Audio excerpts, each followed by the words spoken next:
नमस्कार प्रिय दर्शकों, हमारे चैनल रिया टून्स पर आपका स्वागत है। अगर आप हमारे चैनल पर नए हैं तो चैनल को सब्सक्राइब जरूर करें। प्रिय दर्शकों, आज की जो कहानी है वो बड़ा ही ज्ञानवर्धक और मोटिवेशनल है, इसलिए वीडियो के अंत तक बने रहें। प्रिय दर्शकों, एक बार गाय माता मनुष्य के कल्याण के लिए भगवान शिव के पास जाती है और भगवान शिव से कहती है, हे भगवान, दुखों का अंत कैसे किया जा सकता है। गाय कहती है, हे भगवान, आपसे भला अच्छा कौन बता सकता है, इसलिए आप ही आज बताइए कि दुखों का अंत कैसे किया जाए। फिर भगवान शिव कहते हैं, हे गाय, मैं आपको एक कथा के माध्यम से बताता हूँ। कृपया इस कथा को ध्यान से सुने, क्योंकि आधा अधूरा ज्ञान कभी भी उपयोगी नहीं होता। इस पवित्र कथा को जो व्यक्ति पूरा सुन लेगा उसे मनचाहा फल की प्राप्ति होगी। तो चलिए शुरू करते हैं आज की यह ज्ञानवर्धक कहानी। एक बार संध्या के समय चंद्रपुर के राजा विक्रम सिंह जंगल से शिकार खेलकर अपने राज्य को वापस लौट रहे थे कि तभी रास्ते में उन्होंने देखा एक बालक जलती हुई चिता के पास खड़ा था।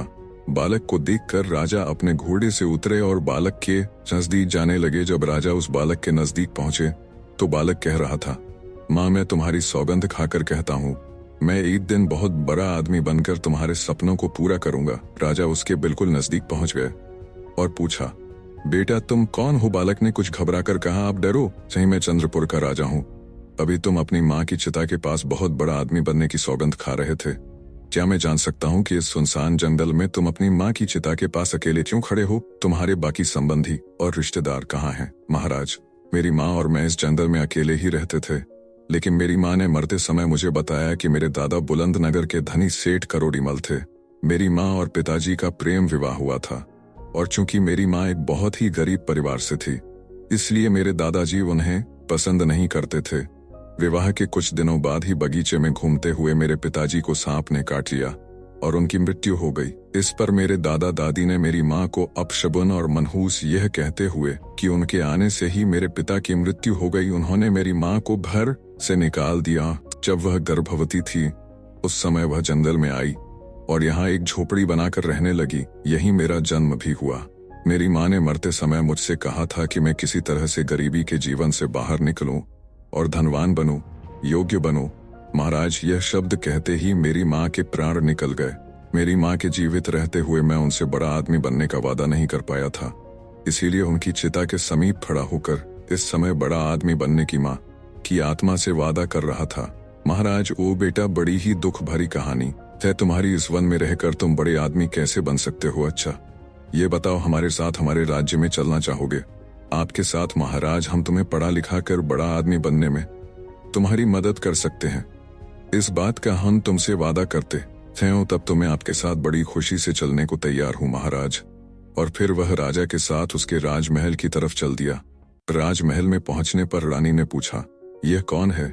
महाराज, महारानी, इसका नाम भीमसेन है। आज से ये हमारे महल में रहकर शिक्षा ग्रहण करेंगे। रानी मन में सोचने लगी, महाराज भी न जाने कैसे कैसे नमूने उठाकर महल में ले आते हैं, इन्हें कौन समझाए कि यह महल है, कोई अनाथालय नहीं है। महारानी, आपके सोच में पड़ गई कुछ नहीं। महाराज, आप आज्ञा कीजिए। महारानी, आज से भीमसेन तुम्हारी छत्र छाया में पलेगा। राजकुमार और राजकुमारी की तरह ही अब तुम्हें इसका ध्यान भी रखना पड़ेगा। ठीक है महाराज। उस रात भीमसेन सोचने लगा कि उसकी कितनी अच्छी किस्मत है कि वह राजमहल में पहुंच गया। दूसरी तरफ महारानी सोच रही थी कि भीमसेन को महल से निकालने के लिए मुझे कल कुछ करना ही होगा। जिस दिन राजकुमार राजकुमारी और भीमसेन को भोजन परोसा गया, उस दिन राजकुमार और राजकुमारी को सोने की थाली में खाना दिया गया, जबकि भीमसेन को पत्ते पर भोजन परोसा गया। इससे भीमसेन नाराज हो गया और कहा कि वह पत्ते पर खाना नहीं खाएगा। रानी ने पूछा कि क्या वह पत्तल पर भोजन नहीं कर सकता। भीमसेन ने जवाब दिया कि वह खा सकता है, लेकिन उसे यह भेदभाव पसंद नहीं आया, क्योंकि अन्य लोगों को सोने की थाली में खाना परोसा गया था। रानी ने तब कहा कि अगर वह राजाओं और महाराजाओं की तरह खाना चाहता है तो खाए, वरना ना खाए। भीमसेन ने कहा कि वह तब तक नहीं खाएगा जब तक कि उसे सम्मान के साथ सोने की थाली में भोजन नहीं परोसा जाता। इससे नाराज होकर भीमसेन महल से चला गया और उसी जंगल की ओर लौट गया जहां से वह आया। जब महाराज महल में आए और उन्हें पूरी घटना का पता चला, उन्होंने रानी से पूछा कि भीमसेन को सोने की थाली में भोजन क्यों नहीं परोसा गया। रानी ने कहा कि वह भीमसेन की परख करना चाहती थी, जिससे पता चला कि वह बहुत ही घमंडी और चतुर है। इसके सिवा उसके अंदर कोई भी विशेषता नहीं है। वह अपने जीवन में कुछ भी नहीं बन पाएगा। महारानी बेशक उसे पत्ते पर भोजन परोस कर तुम उसकी परीक्षा लेना चाहती थी, परंतु तुमने यह ठीक नहीं किया। वह अभी बालक है, उसे अपमान महसूस हुआ होगा। कहीं वह महल से चला ना जाए। महाराज महल का सुख वैभव छोड़कर वह कैसे जा सकता है? भला राजा तुरंत भीमसेन को महल में ढूंढने लगे, परंतु वह उन्हें वह में नहीं मिला। भीमसेन अवश्य ही जंगल में अपनी झोपड़ी में चला गया होगा। मुझे तुरंत वहां जाकर उस बेसहारा बालक को वापस महल में लेकर आना चाहिए। राजा अपने घोड़े पर सवार होकर जंगल की तरफ निकल चले। इधर जब भीमसेन वापस जंगल में आ गया था, गंगा नदी के किनारे त्रिकूट नाम से एक विशाल वन था, जिसका कोई दूसरा छोर नहीं था। वहीं पर ब्रह्म ऋषि नाम का एक साधु रहते थे। वह बहुत ही करुणामय थे। जब भी कोई यात्री उस तरफ से गुजरता, साधु महाराज उनसे निवेदन करते कि वे कुछ समय के लिए उनकी कुटिया में विश्राम करें और फिर यात्रा जारी रखें। यात्री उनके निवेदन को स्वीकार कर लेते और उनकी कुटिया में आराम करते। बाद में यात्री उन्हें प्रणाम करके अपने रास्ते निकल जाते। इस प्रकार साधु महाराज उस वन में गुजरने वाले यात्रियों की सेवा किया करते थे। इसी वन में भीमसेन नाम का एक डाकू भी रहता था। लूटपाट करना उसका पेशा था और जो भी यात्री उसे पैसा देने में हिचकिचाना किसी झिझक के मार डालता था। इसी भय से लोग उस जंगल से गुजरने के लिए 100 बार सोचते थे, और अगर कोई बहादुरी से उस जंगल में प्रवेश करता भी तो डाकू भीमसेन उसे लूट लेता। इस तरह डाकू भीमसेन का खौफ आसपास के सभी गांवों में फैल गया था। एक दिन गांव के कुछ लोग एकत्र हुए और उन्होंने डाकू भीमसेन से मुक्ति पाने की योजना बनाई। एक व्यक्ति ने कहा, भीमसेन डाक का आतंक दिन प्रतिदिन बढ़ता जा रहा है, हमें इससे कैसे निपटना चाहिए? एक ने कहा, भाइयों, संगठन में बहुत ही शक्ति होती है।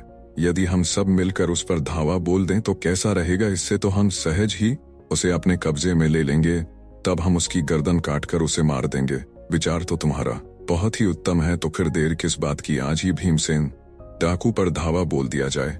उसी समय सभी लोग अस्त्र शस्त्रों से लैस होकर चित्रकट जंगल की ओर चल पड़े। वन में पहुंचकर वह डाकू भीमसेन को ललकारने लगे। कहाँ छिपा हुआ है डाकू भीमसेन? बाहर निकल, देख, आज हमें तो लूट नहीं पाएगा। तेरी मौत बनकर आए हैं, आज हम सबसे तू बच नहीं पाएगा।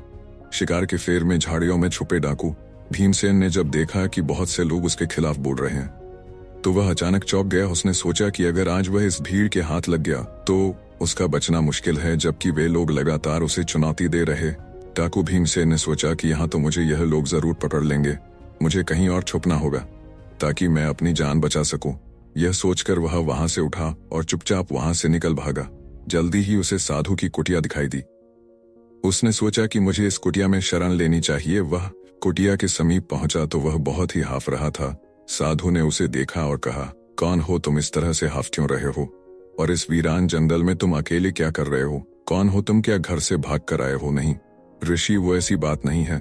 तब भीमसेन ने ऋषि को अपनी राम कहानी सुनाई।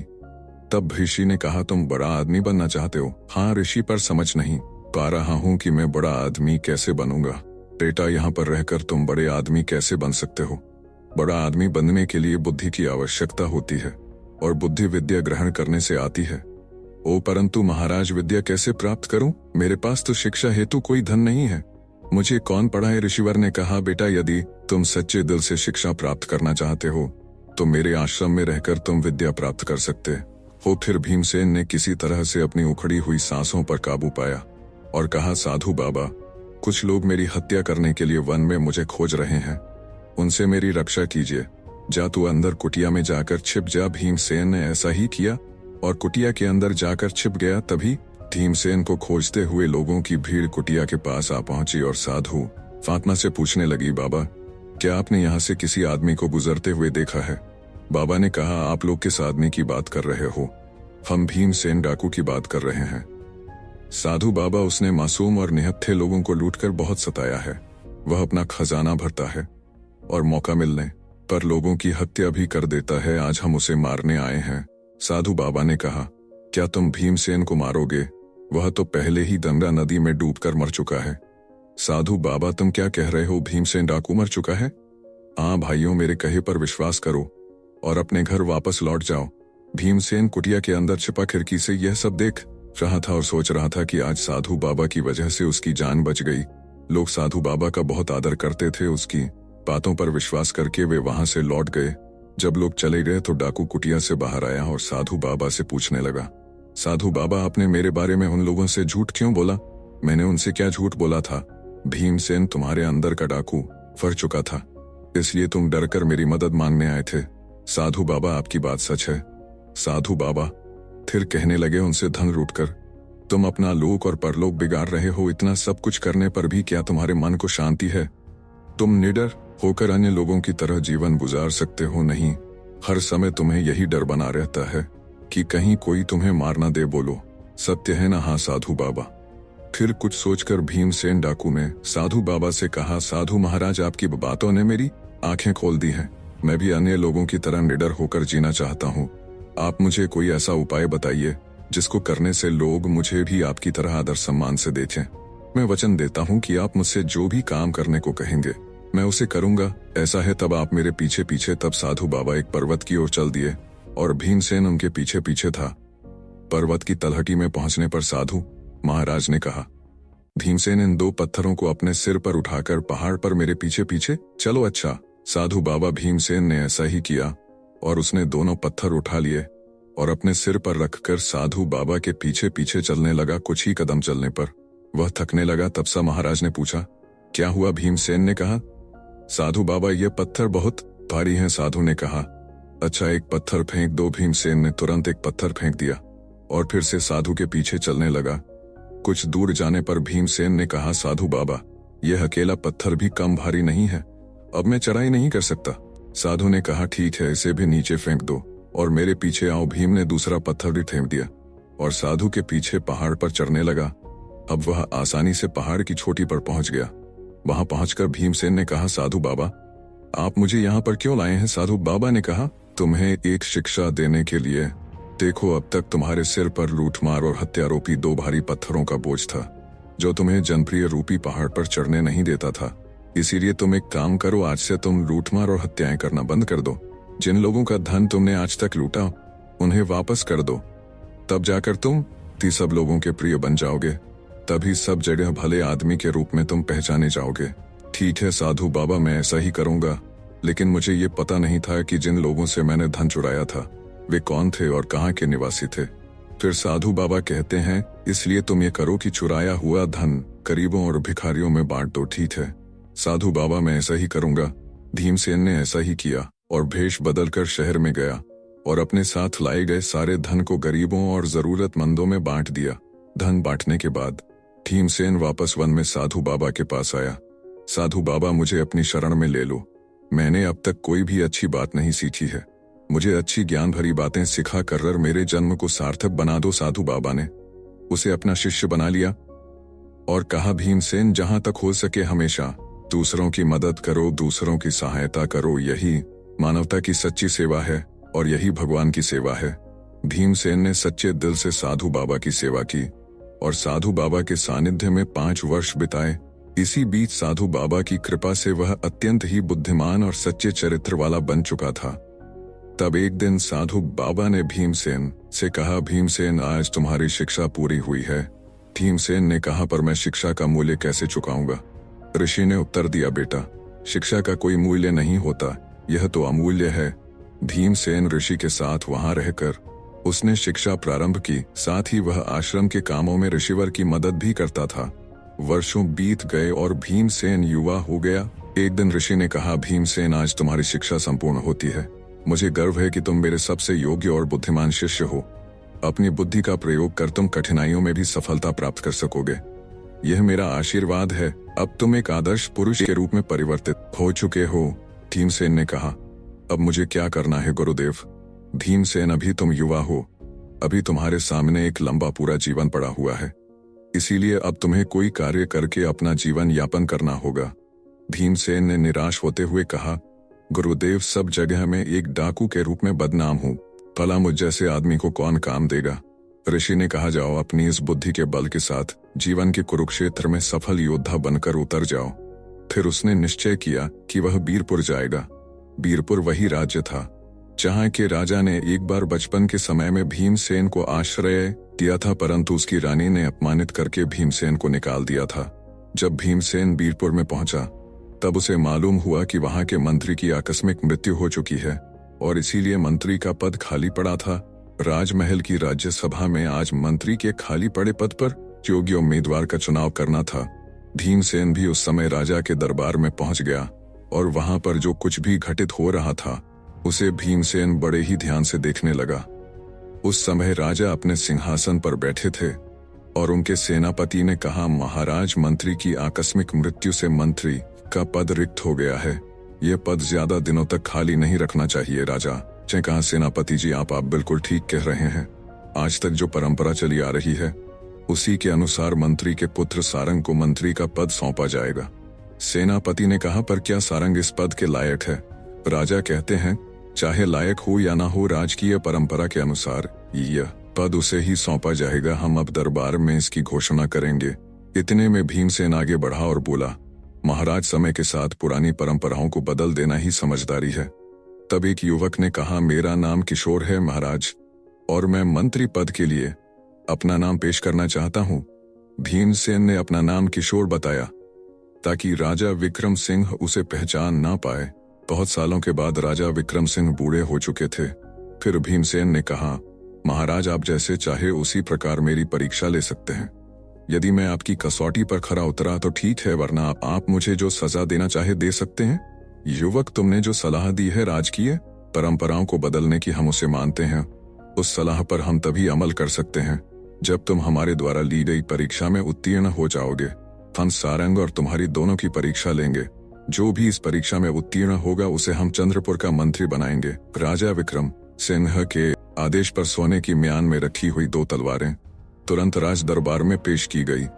तब राजा विक्रम सिंह ने सारंग को एक तलवार दी और कहा, सारंग, तुम्हें उत्तर दिशा में जाना है और वहां के समीप राज केसरपुर में जाकर वहां के राजा केसर सिंह को यह भेंट लेकर आना है। उसके बाद महाराज ने एक सोने की तलवार किशोर को दी। कहा, किशोर, तुम्हें पश्चिम दिशा के सीमावर्ती राज्य विशालपुरम में जाकर राजा विशाल तक यह भेंट पहुंचा है।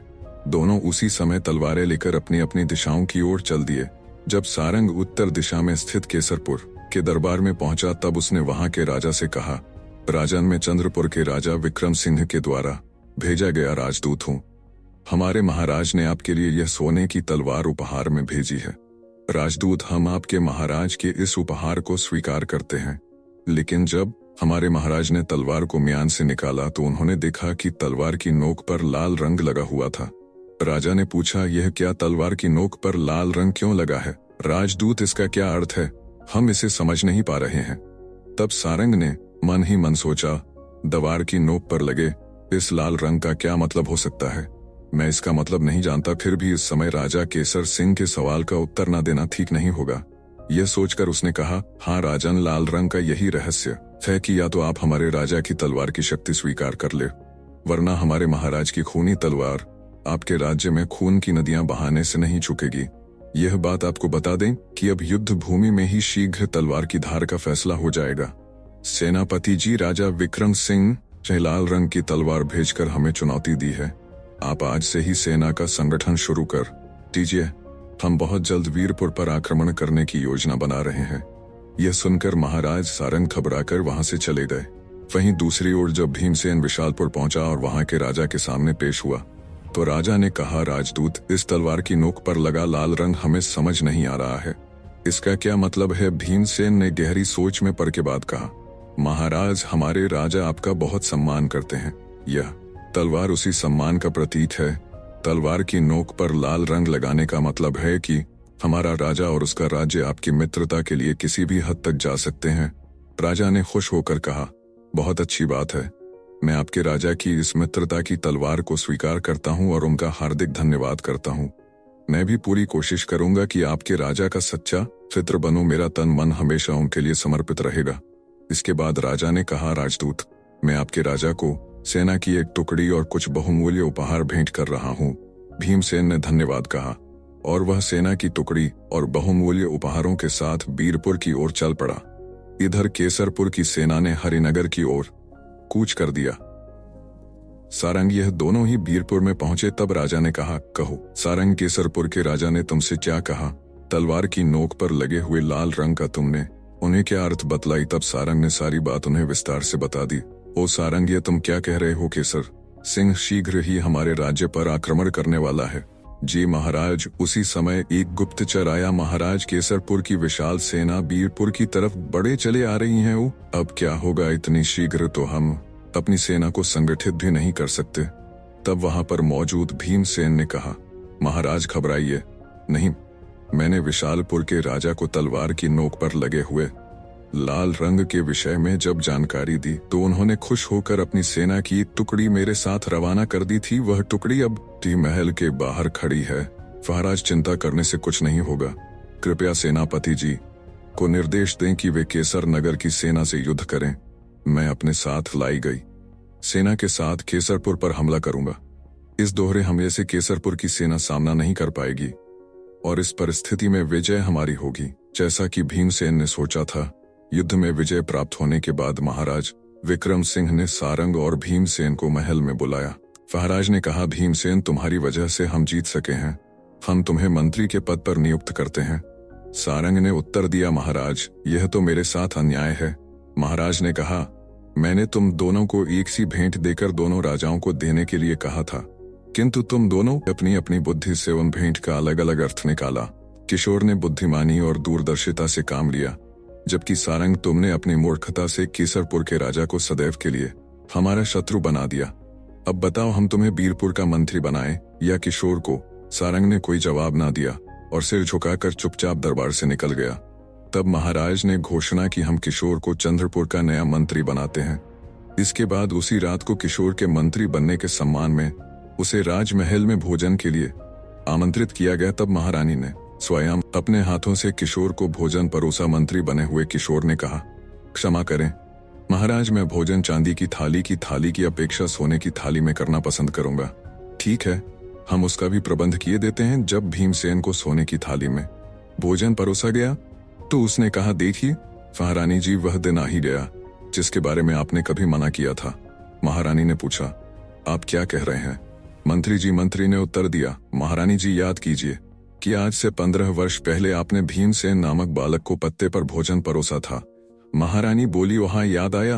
उस दृढ़ बालक ने तब उस भोजन को खाने से मना कर दिया था और कहा था कि वह तभी इस महल में भोजन करेगा जब उसे सोने की थाली में भोजन परोसा जाएगा।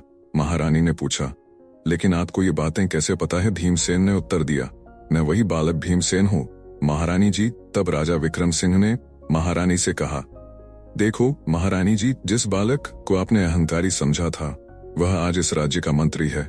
मंत्री ने कहा, राजन, यदि महारानी जी ने मुझे उस समय तिरस्कृत नहीं किया होता तो शायद मेरे मन में ऊंचाइयों को छूने की तीव्र इच्छा नहीं जगती।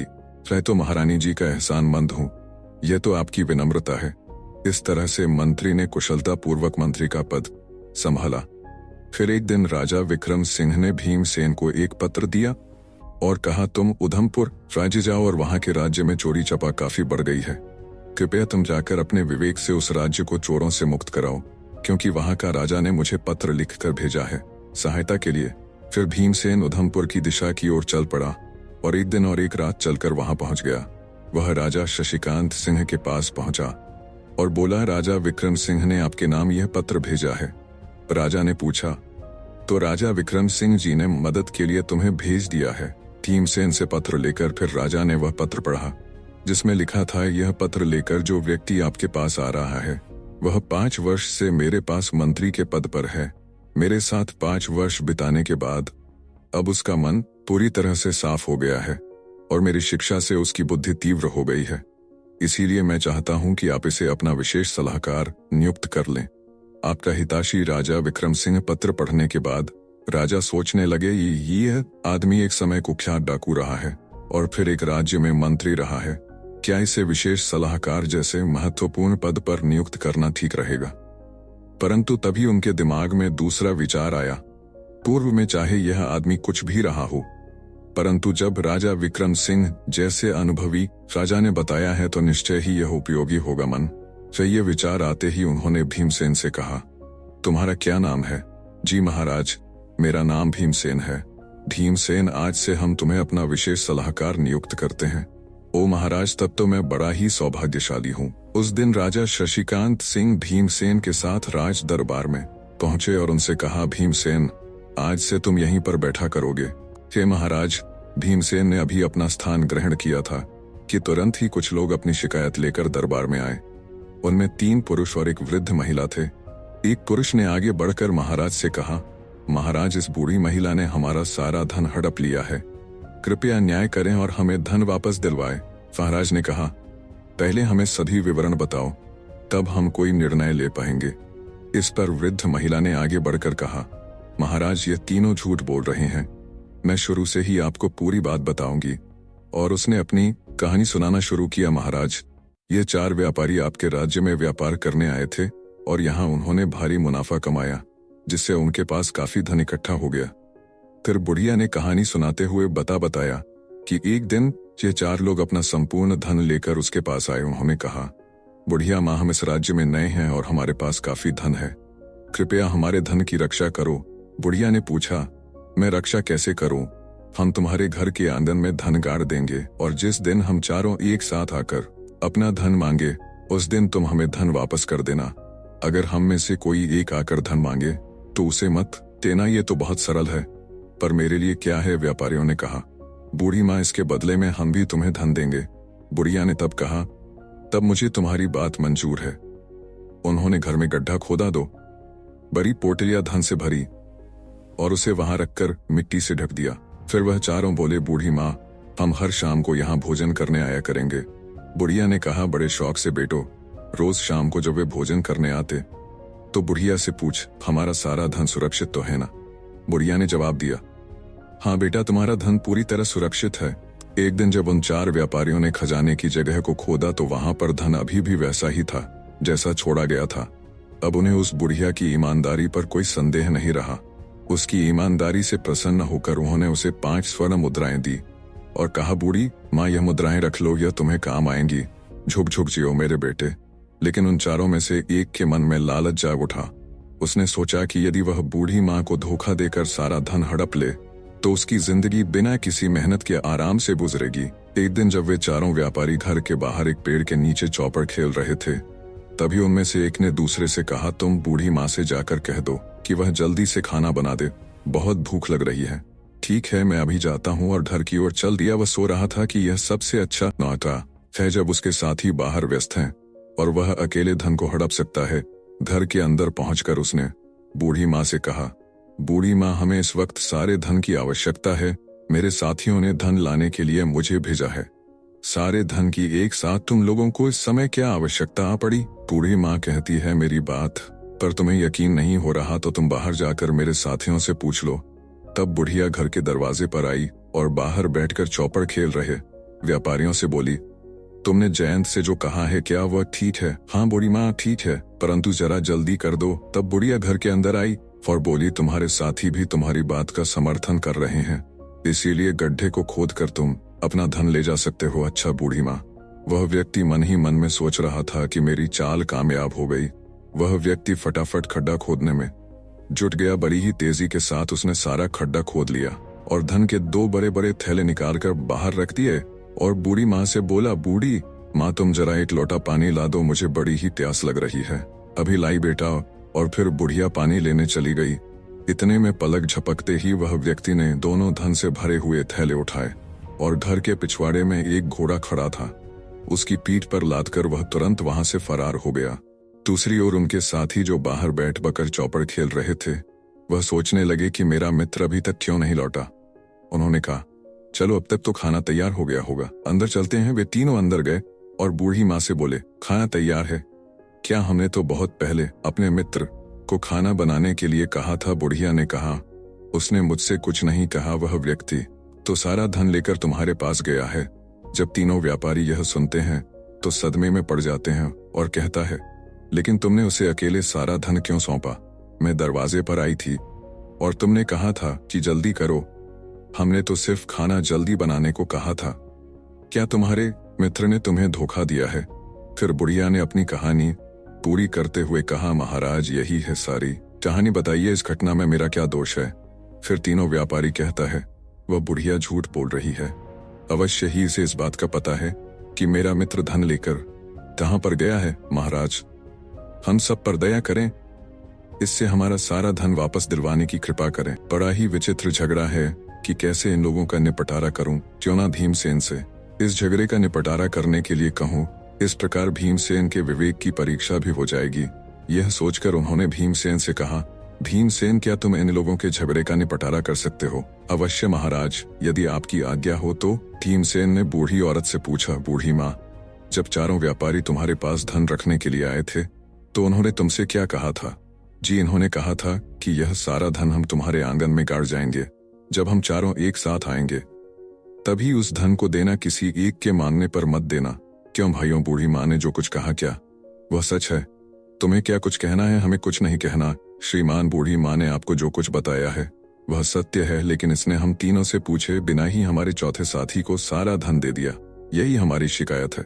तुम लोगों ने बूढ़ी माँ से कहा था कि चारों के एक साथ आकर मांगने पर ही धन देना, अन्यथा नहीं देना। हाँ, यही सच है। उसी तरह जब तुम सब आकर बूढ़ी माँ से पैसे मांगो तभी उसे तुम्हें पैसे देने हैं, अन्यथा नहीं। हाँ महोदय, फिर आप यहाँ बूढ़ी माँ की शिकायत क्यों लेकर आए? चाहे अपने चौथे साथी को साथ लेकर आओ और तब सभी मिलकर उससे अपने पैसे मांगो। यदि उस समय बूढ़ी माँ पैसे नहीं लौटाती है तब उसे दोषी माना जाएगा।